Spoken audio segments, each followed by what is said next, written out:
ఎవరికైనా నేను సవాలు చేస్తున్నా, శ్రీకృష్ణుడి జీవితంలో ఆనందదాయకమైన ఘట్టంలోనే 10 రాయండి. మీరు ఒకటి కాదు 10 లేవండి, 2-3 మించి మీకు దొరకవండి. విషాద ఘట్టాలు రాయండి అమ్మా, నేను చెబుతున్నా ఓ 25 దొరుకుతా, ఓ 25. అది శ్రీకృష్ణుడి జీవితం. పుట్టింది జలసాల్లో, పుట్టిందో తల్లిక, పెంచిందో తల్లె, పుట్టిందో తండ్రిక, పెంచింది ఇంకో తండ్రే.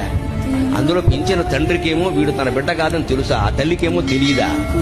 ఏమి జీవితాన్ని అవునడానికి లేదు, కాదనడానికి లేదు. నిజం ఒకటికి తెలుసు, నిజం ఇంకోళ్ళకి తెలియదు. కానీ పెరిగాడు మహానుభావుడు. పుట్టగానే చంపేస్తాననే మేనమామ. మనం ఎంత అదృష్టవంతులు ఉండే అటువంటి మేనమామలు మనకి లేదు.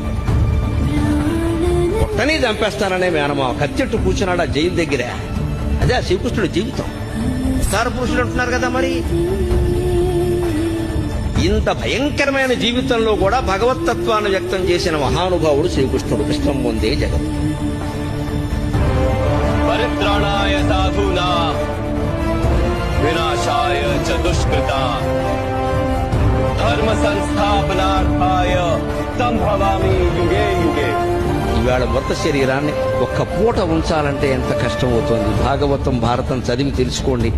7 రోజులు మృత శరీరం అలాగే ఉందండి. 8 మంది భార్యలలో ఒక్కరు లేరు, తల్లి లేదు, తండ్రి లేదు, బిడ్డలు లేరు, ఎవ్వరు లేరు. మన భాషలో చెప్పాలంటే దిక్కుమాలిన మరణం.